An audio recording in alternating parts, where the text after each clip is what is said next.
The stars above Vega, 9 shimmered like scattered diamonds against an obsidian canvas, silent witnesses to the event unfolding far below.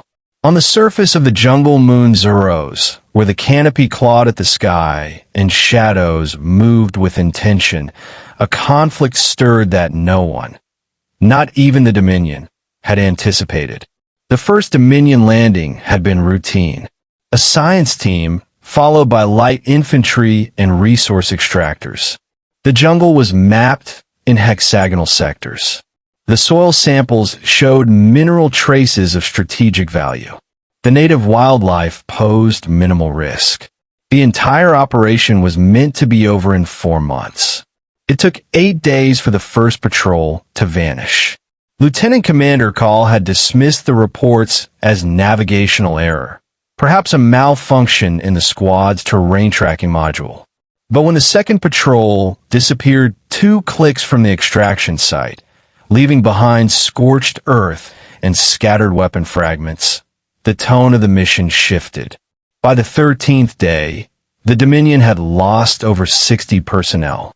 The enemy wasn't seen, only heard, only felt. That's when Sub-Commander Tvale arrived. He stepped from his cruiser with the precision of someone used to command, his crimson armor glinting in the twilight. Standing tall and rigid, Tvale scanned the horizon as if he expected it to blink. His black ocular lenses reflected no emotion, but his posture betrayed attention, the kind honed by years of military campaigns, sharpened by the failures of lesser minds. "This is no local resistance," he told his senior officers that night, voice cold and deliberate. "This is calculated, coordinated. We are being studied." His words sank into the silence of the command tent like a blade. At the same time, 3 kilometers away, Captain Nathaniel Rivers knelt beneath the roots of an ancient tree, face streaked with sweat and dirt. He held his rifle loosely, listening to the faint hiss of wind threading through the branches. His team fanned out behind him, each positioned with the elegance of routine and the tension of hunted men. "Report," he whispered into the calm. Lopez's voice came through in a hush. "North quadrant secure. Still no visual, but I found a data node. Alien relay. Might be command grade. Copy that. Hold position." Rivers shifted, letting his eyes scan the terrain. The foliage here grew in unnatural patterns, too symmetrical, too deliberate, as if shaped by unseen architects. Xaros wasn't just alive, it was sentient in its silence. His squad, codename Echo 7, had been dispatched under black protocols. No insignia, no comm logs, no acknowledgement. Their mission: assess, disrupt, and extract. But that mission had warped the moment they realized what they were facing. This wasn't a clean operation. This was a war. But only one side seemed to know it. Private Jenkins crawled up beside Rivers, dragging a makeshift sensor rig. "Sir, this thing's acting weird. Picking up oscillations in the canopy, some kind of frequency, cycling every 10 seconds. You think it's communication?" "Too rhythmic to be environmental," Rivers replied. "Could be how they coordinate. They're not using our comm bands." Jenkins hesitated. "They're learning. They're always learning." Rivers looked up at the treetops. For a moment, he thought he saw something. Just a flicker, a shape half-formed in shadow. Then it was gone. The first time Echo 7 encountered the enemy directly, it wasn't through gunfire. It was through aftermath. They had stumbled onto a Dominion forward camp. Tents torn, crates split, blood drying in wide arcs. No bodies. Only marks. Precise. Clean. Surgical. That's when Rivers knew. They weren't just dealing with another alien military. They were dealing with predators. And not just any kind, apex-level strategists with claws in data and teeth in doctrine. Back in orbit, Tvale activated the holographic display and watched Earth footage, archive logs of historical warfare. Not human war, specifically. American war. Why these 12, he asked aloud. Why not a planetary force? Urelk, ever dutiful, responded without hesitation. They're an elite ghost team, pulled from Earth's militarized shadow divisions. No official allegiance. No return address. They train for extinction-level events. Tvale narrowed his gaze, and we dropped into their jungle. He was beginning to understand. Rivers wasn't fighting for territory. He was fighting to prove something. Each encounter felt like a message. Ambushes that targeted relay points, not guards. Traps that severed supply chains without creating chaos. Surgical strikes with psychological payloads. It wasn't just retaliation. It was doctrine. The Americans had studied them first. Lopez crouched beside Rivers as they observed the Dominion's new outpost through magnified lenses. They've started using our old tricks, sensor flares, decoys, terrain disruption. We're in their heads now. That's the problem, Rivers murmured. Now they'll overcorrect. Get unpredictable. She offered a ghost of a smile.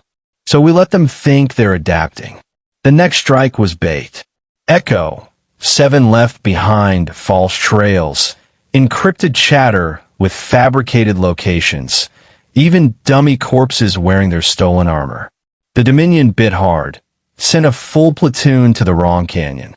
Rivers and Kane circled from the rear and disabled the outpost gravity suppressor, sending half the base into a low-orbit tumble. It was beautiful, but it was a message, too. That night, as rain sheeted across the canopy, Rivers sat alone, watching water drip from the muzzle of his rifle. His mind wandered back to Earth, to the faces of his family, long gone, scattered by time and deployment.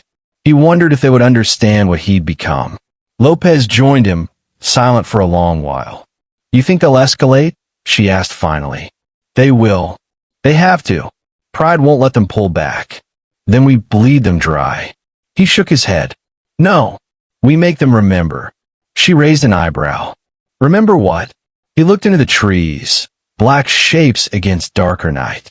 That sometimes, he said quietly, the most dangerous thing in the galaxy isn't the strongest. It's the thing that refuses to lose. At that moment, far above, Tvale initiated Operation Fawn, the deployment of the Dominion's most feared units. Silent assassins. Tactical perfection. Designed for containment, not combat. The Black Fangs would sweep the jungle and end the embarrassment. But even he didn't believe they'd win easily. Because the humans weren't just surviving. They were adapting faster than their hunters. Tvale stared at the tactical screen and whispered what none of his species ever had reason to say before. They're predators, too. And on the ground, as the jungle slept under thunderclouds, Rivers cleaned his blade. Not for show, but for the ritual of it. The war had begun. Now came the reckoning. The sky above the jungle moon shimmered faintly as the stealth dropship knifed through the atmosphere, its heat signature buried beneath a veil of active camouflage and signal interference. Inside, silence reigned. No idle chatter. No more songs. Only the soft clicks of armor being secured, weapons loaded, and comms verified. These men didn't need speeches. They had memorized the mission before it was ever assigned. Captain John Rivers sat in the front row, helmet off, his square jaw clenched as he reviewed the sat feed relayed from an orbital recon drone. Red blips marked fallen Dominion soldiers. Blue circles highlighted heat anomalies. Too precise, too spaced, too intentional. The enemy was organizing. Jungle's alive with him now, said Sergeant Marcus Kane, leaning over with his heavy, unlit cigar tucked between his fingers. Scans say 3 dozen plasma-wielding bug things crawling all over the East Quadrant. Doesn't matter, Rivers replied, slipping his helmet into place. The HUD flickered on, ghosting biometric data and terrain overlays. They're not looking for us. They're still looking for victims. They'll find ghosts instead, muttered Staff Sergeant Lopez, seated across from him, tightening the last strap on her chest rig. Her helmet bore the same stenciled skull motif as the others, white paint grinning over matte black polymer. 12 soldiers. No insignias. No names on armor. Just the same patch on their shoulders. The American flag in muted colors, a subdued symbol for a mission that didn't officially exist. The United States Armed Response Expeditionary Division, officially dissolved a decade ago. Unofficially, they were still very active. The ship hovered just meters above the canopy before releasing them. One by one, they rappelled down into the humid darkness, swallowed by foliage and shadow. The jungle was a furnace of noise, chirps, clicks, and the rustle of life. The team moved without a sound. Not even the underbrush betrayed their presence. Their boots knew where not to step. Their breathing was measured, shallow. Each one had trained in silence longer than most soldiers trained in combat. These weren't infantry. These were apex operators, bred for war zones no map acknowledged. Rivers held up a fist, and the column halted. He crouched, inspecting a severed vine, still leaking sap. Footprints followed, inhuman and three-toed, deeply impressed into the moist soil. Not fresh, but close. They're scouting this area hard, Lopez said quietly, peering through the scope of her suppressed rifle. Motion sensors are tripping 2 clicks west. Same grid as the last ambush. They're testing us now, Rivers replied. They think we're still reacting. They don't realize we've already adapted. The squad split into teams of 3. Standard staggered, triangle formation, overlapping sight lines. Their battlefield wasn't digital. It was instinctual. They didn't need drones. They had each other. As they advanced, the signs of alien activity increased. Burn marks on trunks, vaporized shrubs, and a sickly sweet smell of charred organic matter. And then they found it. A Dominion outpost hastily constructed from metallic scaffolding and bio-welded resin, nestled in a clearing stripped of foliage. Half a dozen Zarnathi soldiers were gathered around a holographic field projection. 2 carried what looked like staff-mounted emitters, likely for signal relay. One seemed to be leading the others, taller, with armor that shimmered faintly with integrated shielding. Lopez marked targets silently. 5 fingers for 5 hostiles, then 1 flat palm with a curl. The 6th was shielded. Rivers gave the signal. No countdown, no warning, just a flurry of suppressed fire and silenced motion. 2 Zarnathi collapsed before their systems even registered the attack. Another fell clutching its throat, gurgling in thick green fluid. The remaining 3 turned, too late. Kane lobbed a microcharge behind their shielding perimeter. The blast was small but precise. It shredded the emitter cores on their backs, frying comms and scrambling their shields. Seconds later, it was over. Secure the site, Rivers ordered. Lopez and 2 others swept through, confirming kills, uploading footage to the encrypted channel. The dead aliens were humanoid in the loosest sense. 4 eyes, scaled arms, and mandibular ridges along their cheeks. But their armor told a different story. These weren't scouts anymore. They were tacticians. Coordinated. Calculated. Rivers walked to the center of the clearing and studied the field projection. It had mapped out heat signatures across the jungle, with red clusters representing presumed human positions. They're patterning our movements, he muttered. They're getting better. Lopez stepped beside him. Doesn't matter. They're adapting to Earth tactics. Not us. He nodded. A tone chimed in his ear. Encrypted burst transmission. The recon drone above had tag movement. Larger formation. 24 Zarnathi inbound. Heavy armor. Reinforced energy signatures. They're coming to secure this site, Kane said. Or avenge it. Let him. They dismantled the field projection, turned the outpost's automated turrets toward the trail, and laced the perimeter with microcharges triggered by infrared signatures. Then they vanished into the tree line. It took the aliens 8 minutes to arrive. They moved fast, disciplined, in phalanx-like formation. Shields forward, scouts flanking. The moment they entered the clearing, the turrets activated. 2 aliens fell immediately. The rest fanned out, returning fire blindly. That's when the microcharges detonated, timed in a chain reaction that not only decimated the vanguard but also shattered their comms relay. From the tree canopy, the American team opened fire. Controlled bursts. Each shot placed with surgical intent. Lopez clipped the commander in the knee, then the head. Kane used his underslung grenade launcher to collapse a tree trunk directly onto a group of 3. Rivers took down 4 in a tight spread, each impact followed by a small explosion. His bullets tipped with incendiary gel. 17 dead in 90 seconds. The rest fled. Let them run, Rivers said, watching them vanish through his scope. Fear needs room to breathe. As the team regrouped, he took stock. No casualties. Minimal ammo expenditure. High-value target eliminated. But this wasn't victory. Not yet. That night, they gathered in a small cave by a stream, their fire infrared only, their perimeter monitored by motion sensors and seismic readers. Each one of them sat in silence, cleaning their weapons or eating rations. No toasts. No congratulations. This was work. Rivers finally spoke. We're not just fighting soldiers out there, he said.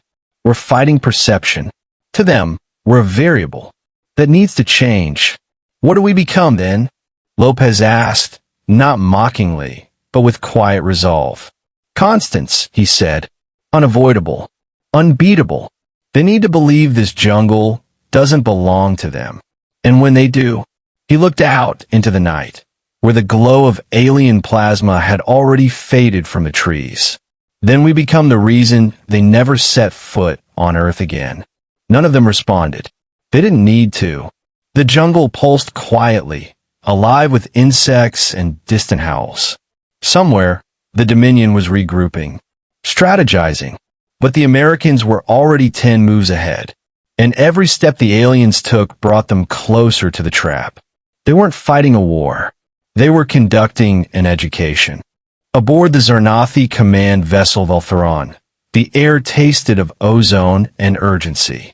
Commander Tvale stood motionless before a projection of the jungle moon's surface, watching red indicators blink one by one into darkness.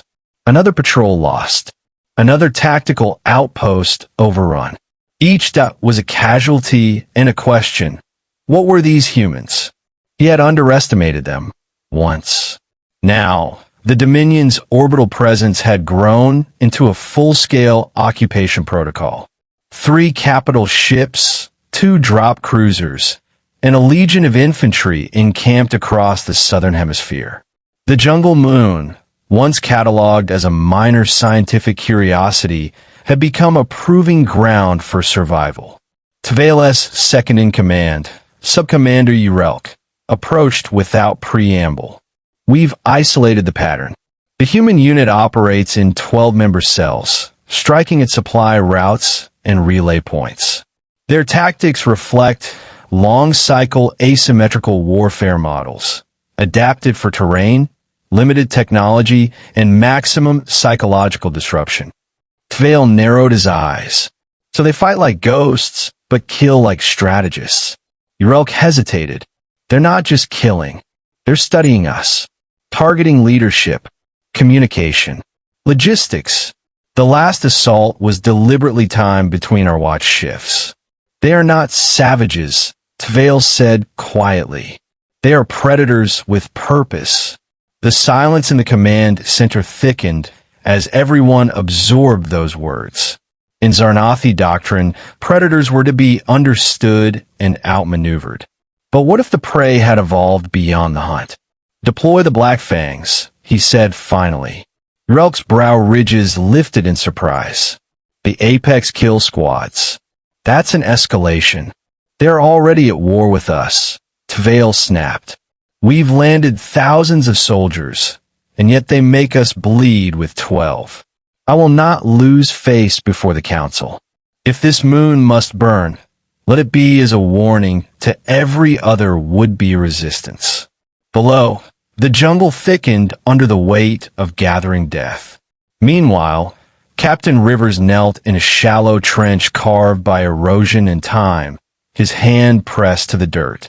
He didn't speak, didn't move for several seconds. The others waited behind him, silent, respectful. They knew what this was. He touched a faint print, a boot, alien and angular, leading eastward. Not recent, but not old, either. They've changed formations, he murmured. Not marching squads. Smaller units. Camouflaged, close to the ground. They're hunting. Lopez stood beside him, rifle cradled.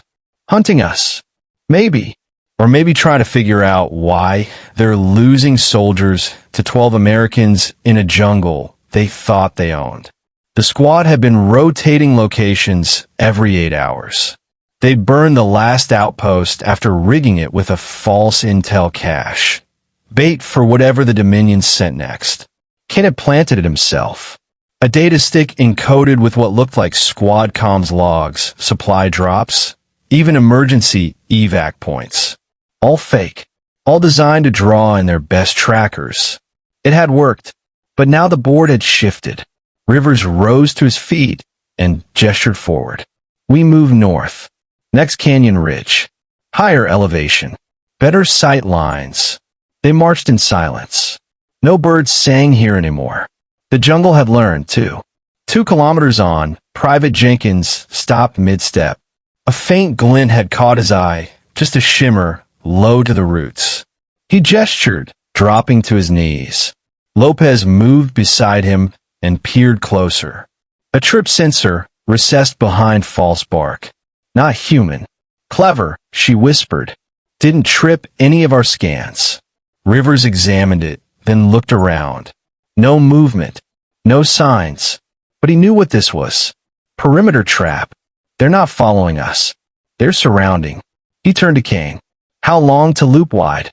30 minutes at least. Could go underground. Follow the dry riverbed. Rivers nodded. Do it. Lopez, cut us a backdoor. I want clean egress.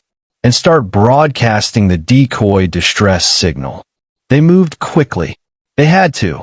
2 hours later, they watched from the ridge. Below, a full Dominion kill squad emerged from the canopy, 30 strong. Not grunts. These wore dark, scale-armored suits that shimmered with refractive energy. Each carried a different weapon. Sonic disruptors, chemical propellant blades, graviton slings. These were not soldiers. These were predators. Apex hunters. The Black Fangs. Lopez lowered her binoculars. That's the big gun. They took the bait, Rivers said, tone unreadable. Which means they're almost out of cards. Kane chuckled low. We've got the lizard brass pissed off. Rivers allowed himself a half smile. Then let's make them bleed for it. The next 72 hours blurred into precision warfare. No more ambushes. No more bait and run. This was trench-level psychological collapse, one incision at a time. They isolated one of the Black Fangs during a recon patrol, waited until he split to deploy sensors. Then snatch him cleanly, silent kill, body stashed, no evidence. His squad found nothing but a puddle of green blood and a broken transmitter. Next, they hacked into a drone relay and redirected its coordinates. The Dominion followed the drone's signature to a booby-trapped supply cache that detonated on proximity sensors. Rivers didn't sleep. He didn't eat unless prompted. His team followed him like wolves behind an alpha. He moved through the jungle like it was memory. Every ridge, every trail, mapped into instinct. But even wolves tire. On the 4th day, the trap snapped shut. They had just rotated watch near an abandoned riverbed when the perimeter alert sounded. Infrared breach, high-speed approach. Up and out, Rivers snapped, already swinging his rifle into firing position. The Black Fangs hit them like a hammer, this time not just 30, but reinforced with aerial overwatch. Plasma rained from above, forcing them into scattered defensive cover. Jenkins went down first, not dead but hit hard in the leg. Lopez dragged him behind a fallen tree, returning fire. Kane let loose a barrage that tore through the tree-line, buying seconds. But seconds weren't enough. They were losing ground. Rivers ducked into a hollow, reloading, heart pounding. Not from fear, but from calculation. The Dominion had learned. Adapted. Good. That meant they were afraid. He activated the emergency uplink and barked into his comm. Fallback Delta 7. Execute Protocol Ronin. Lopez's voice came crackling through. Copy. Detonators primed. We'll hold for Jenkins. You have 30 seconds. No more. He ran, not out of fear, but because he had just handed the aliens their own blueprint for defeat. Behind him, the jungle flared with a series of synchronized detonations. 12 microcharges laced with sound-mimicking tech designed to throw enemy targeting systems into chaos. The Fangs regrouped, pushing forward. But the Americans were already gone. By the time the Dominion retook the ground, they found nothing but their own dead, scattered sensors and one final message, burned into the bark of a tree with thermal gel. We see you now. In orbit, aboard the Veltheron, Tvale stared at the image relayed from ground recon. Yurelk stepped up beside him. They're not running. They're pulling us deeper. Tvale didn't respond. He just closed the projection and said quietly, they're not defending a jungle. They're teaching us a lesson. Below, Rivers crouched beside Lopez as they stitched Jenkins' leg. His eyes never left the tree line, because he knew it wasn't over. Not until the hunters became hunted. Night fell over the jungle like a curtain of ink, and with it came silence. A deceptive, suffocating quiet broken only by the whisper of wind through ancient trees. Captain Rivers sat cross-legged beside the dying embers of a heatless fire, helmet off, his face hard in the soft starlight. The mission had shifted. What had begun as surgical strikes against a tactical threat had grown into something deeper, older. The jungle wasn't just terrain now. It had become a crucible. Across from him, Lopez cleaned her rifle in disciplined, almost meditative motions. Her armor was scratched and heat-scarred. The skull stenciled on her shoulder, faded from constant abrasion. She glanced up only once before returning to her task. There was no need for words. She knew what he was thinking. They had lost 2 in the last rotation. Jenkins to his wound, bled out before extraction could arrive, and Price to a surprise detonation that buried half a cliffside. The team was down to 10. Yet morale hadn't broken. If anything, it had sharpened. The Black Fangs had pulled back. No more coordinated assaults. No more patrols. Dominion activity across the southern ridge had decreased by nearly 70%. But that wasn't retreat. It was consolidation. Rivers had seen it in the data, subtle at first, then obvious. The Dominion wasn't planning to push back.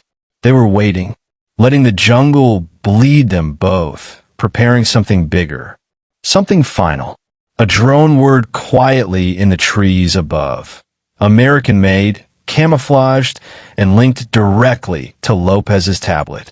It pulsed green once. Got movement, she said. Northwest ridge. 20 clicks. Power signatures spiking. Rivers rose. They're deploying something. Show me. She tapped the screen, and a topographic overlay bloomed across it. At the center was a triangular dome of artificial metal and heat shielding, freshly constructed, with shield pylons radiating energy like concentric sonar waves. What is it? Kane asked, joining them with a steaming pouch of rehydrated protein. Looks like a dome. Could be a command relay. Maybe a staging point, Lopez offered. No, Rivers said, eyes fixed. That's not a forward base. That's a theater weapon. Kane frowned. You mean, they're going to glass the entire valley? The others went still. Even the wind seemed to pause. They know they can't beat us in small arms or tactics, Rivers continued. So they're defaulting to terror. Purge the zone. Wipe the terrain clean and claim the moral victory. Spin it as necessary force against a primitive insurgency. Lopez muttered something under her breath in Spanish. Kane just shook his head. Then we take it out. Rivers didn't answer at first. He stared at the glowing icon for a long, waited moment, then finally spoke. We do more than that. We hijack it. Send them a message they can't ignore. The team moved with urgency born of exhaustion. Each motion was practiced, but heavier now, threaded with something deeper than duty. Vengeance. Legacy. Clarity. They weren't just soldiers anymore. They were the reminder. It took them 9 hours to reach the ridge. The air grew thinner, colder. Vines draped from twisted roots like nooses. Ahead, the dome glowed faintly beneath the canopy, a soft pulse of blue-white energy lighting up the forest in stuttering heartbeats. Rivers split them into 3 fire teams. He and Lopez would infiltrate through utility trench discovered by drone recon. Kane and 2 others would plant charges around the outer shield pylons. The final team would set a signal relay on high ground, broadcasting live footage directly to the Dominion's orbital flagship. The approach was surgical. The dome's perimeter bristled with automated turrets and alien sentries. The Black Fangs had posted guards, but they weren't expecting another assault so soon. That was the first mistake. Lopez breached the trench panel with a low-energy cutting torch, sliding them into the humid dark beneath the structure. The tunnel was narrow, choked with cables and hissing steam valves, and it stank of ozone and rot. Somewhere above, a Dominion commander gave an order in staccato clicks, unaware of the predators crawling beneath his feet. At the core of the dome, the weapon pulsed, a tri-beam emitter stabilized by gravitic anchors. It wasn't built for precision. It was built to level cities. Lopez slung her pack forward and unzipped a custom EMP matrix, hand-built from stolen parts and scavenged Dominion circuits. She gave it one last check before nodding to Rivers. Once I set this, we'll have maybe 30 seconds before they notice the disruption. He took a breath. Then make them feel every second. The device hissed as it engaged, latching onto the emitter's control console like a parasite. Sparks danced. The glow dimmed. Above them, alarms began to wail. Outside, Kane's team detonated 2 pylons in synchronized blasts that rocked the ridge like a thunderclap. The shield sputtered, fell, then flared up erratically, just in time for the final team to patch into the transmission uplink and broadcast the entire event. From orbit, Tvale watched the feed with growing dread. The footage wasn't just tactical, it was intimate. Helmet cams showing Dominion soldiers scrambling, wounded, retreating. The human team moved like myths, shadows and firelight, unstoppable. The final shot was of the weapon itself, its systems collapsing as Lopez's EMP devoured the core. Then came Rivers' voice. He stood over the disabled weapon, helmet off, face visible, eyes hard. To the Dominion, he said, "This is not your territory. This is not your victory. This is your mistake." He reached down, picked up a Dominion command insignia from a fallen officer, and held it to the camera. "You tried to erase us with technology. We responded with tenacity. You deployed your best. We buried them. You thought we were prey." He tossed the insignia into the sparking control console, igniting a small fire. "You were wrong." The screen cut to black. In the aftermath, the jungle trembled. The weapon was destroyed, its self-contained power core melted into slag. The Dominion scrambled to recover ground, but the psychological blow was fatal. The illusion of superiority was broken.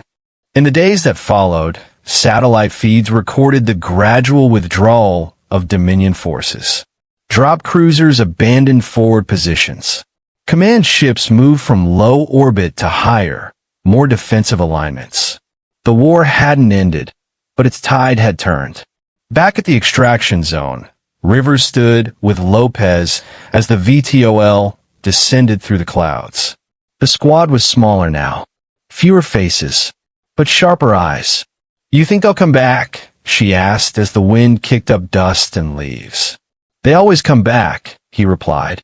"Predators don't give up territory without a fight. But now they know who they're fighting." Rivers nodded slowly. "We're not diplomats. We're not invaders. We're a consequence." As the ramp dropped and the evac light flashed green, the remaining team boarded in silence. No cheers. No salutes. Just weary soldiers returning from a lesson written in blood. Above, in the dark stillness of orbit, the Dominion reviewed every second of the footage. And for the first time in generations, the apex predators of the galaxy realized they were not alone at the top. They had found their equals, and they wore muted flags.